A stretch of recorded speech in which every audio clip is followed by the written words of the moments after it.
Whatever happens in Iowa in 274 days, you, the American people, you will render what is the ultimate verdict. President Trump, he will be acquitted on Wednesday, and the latest impeachment witch hunt, which will be dead. The power to decide our future now rests squarely in your hands ultimately. The ultimate jury. You can, in 274 days, as I've been saying, shock the world again. And the Democratic Party, state-run media, the mob there, they have nothing to offer except what they've given us for 3 years. Conspiracy theories, lies, smears, slander, hoax after hoax. What is an unhealthy obsession with Russia, Russia, Ukraine, Ukraine, impeach, impeach.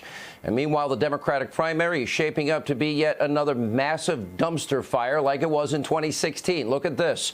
Socialist Bernie Sanders has now surged into the lead, and the Democratic establishment in a state of shock and panic.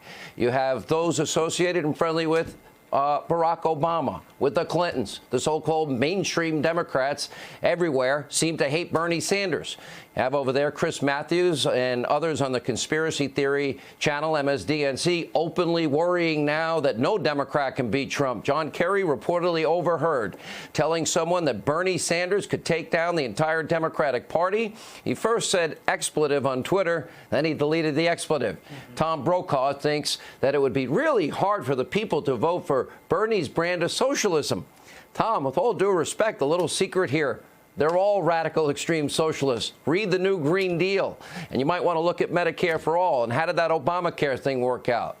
2016, Democrats, well, they did their best to rig the primary against Bernie Sanders. In fact, remember, interim DNC chair Donna Brazile discovered that the Clinton campaign and the DNC had, in fact, been working together to defeat Bernie throughout the primary. In other words, the system was rigged. According to Brazile, quote, she had exerted this control of the party long before she became its nominee, meaning Hillary Clinton. And now history seems to be repeating itself. The DNC is changing the rules so that one of Bernie's top challengers, maybe Bloomberg or whoever else, can then take the debate stage without meeting requirements. Bloomberg, meanwhile, is probably one of the dullest human beings alive. He's best known for being a 12-year caretaker of Mayor Giuliani's accomplishments in New York and lecturing New Yorkers on how much soda they can drink and how much salt they can use. He was a strong advocate, by the way, of Giuliani's successful stop-and-frisk policy for 12 years, but until recently. Here we are 7 years after that. Now Bloomberg, yes, identity politics in full play, running for president, had a sudden change of heart. He has to now play nice with the identity politics platform, so he's pretending to be devastated that for 12 years and then 7 years after that he ever supported stop and frisk. But while Bloomberg is an obvious hypocrite, Bernie's long-held views are downright scary. That is true. Now, here's what the president had to say in our exclusive interview. Take a look. Well, I think he's a communist. I mean, you know, look, I think of communism when I think of Bernie. I think of Bernie sort of as a socialist, but far beyond a socialist. Elizabeth. Yeah, wedding, honeymoon, let's see, the former Soviet Union? Doesn't really go together. He wants to nationalize health care with Medicare for all. He now has a plan to nationalize the entire energy industry. We just became energy independent for the first time in 75 years, the lifeblood of the world's economy. He just unveiled a $16 trillion climate change plan.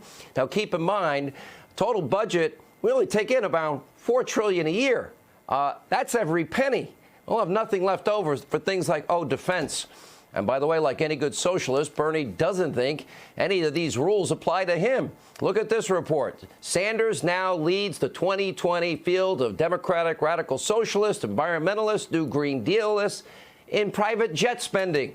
Now, let's just talk about one of Bernie's, well, his surge. He's probably the only Democrat running who actually excites the base. We know that quid pro quo Joe, for example, has inspired virtually no one. He got 75 people in Iowa recently at an event. He's struggling to raise money. His events barely draw a few dozen people. His biggest cause for concern surrounds a scandal that won't go away. Biggest loser in this latest hoax? Well, it boomeranged back on quid pro quo Joe and zero experience Hunter, and Joe leveraging our money. Yep, $1 billion taxpayer dollars. You're not getting it unless you fire the prosecutor. You got 6 hours, so his son can keep getting $83,000 a month. Most Americans, family of four, average about $54,000 a year, in case you didn't know. Zero experience hunter. No experience in oil, gas, energy, or Ukraine.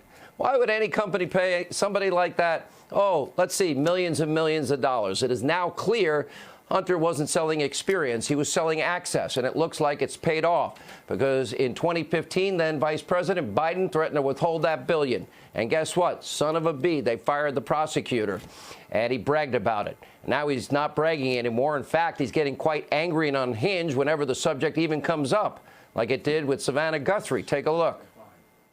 This process of impeachment has ensured that everyone knows about Hunter's dealings with Ukraine. That's a good thing, and no one's found anything wrong with his dealings with Ukraine except they say it sets a bad image. Do you think it was wrong for him to take that position? No. Knowing that it was really because that company wanted access to you? Well, that's not true. You're saying things you do not know what you're talking about. No one said that because he's a very bright guy. I guess the question I'm kind of asking is, appearance. was it right? His appearance. Yeah. Yeah. Well, he said he regretted having done it. He said it. You're not getting the billion unless you fire that guy investigating my zero experience son. He has no answers because there is no reasonable explanation. Selling access is what was going on and using our tax dollars to do it. Ironically, every hypocritical Democrat and every media mob individual that failed to do what Savannah Guthrie did. Take a bow. Great job. And the Biden family business, the syndicate, was churning a massive profit every step of the way. Voters have every reason not to trust him. And by the way, his frontrunner status is in jeopardy tonight. Without a doubt, this is the most radical, hypocritical, and corrupt Democratic field in modern history and extreme. And as the president pointed out, this election, it's going to have dire ramifications for our kids and our grandkids. Take a look. If they were to win, based on maybe the new Green Deal, Medicare for all, what would you see America becoming? They're going to give away things that are impossible. Well, no oil and gas. They're going to stop energy production. That wipes out Texas and many other states. They're going to get rid of your Second Amendment. But here's the one thing. I've always heard, cut taxes, great thing, cut taxes. They want to double and triple your taxes. They want to quadruple your taxes. They want to take everything away from you. If they get in, it all collapses. And you know what's going to happen? People's wealth, whether it's big or modest or whatever it is, you'll end up in a recession, depression, like we've never seen before. People's wealth will be destroyed. As I said, you're the ultimate jury. In 274 days, you can shock the world.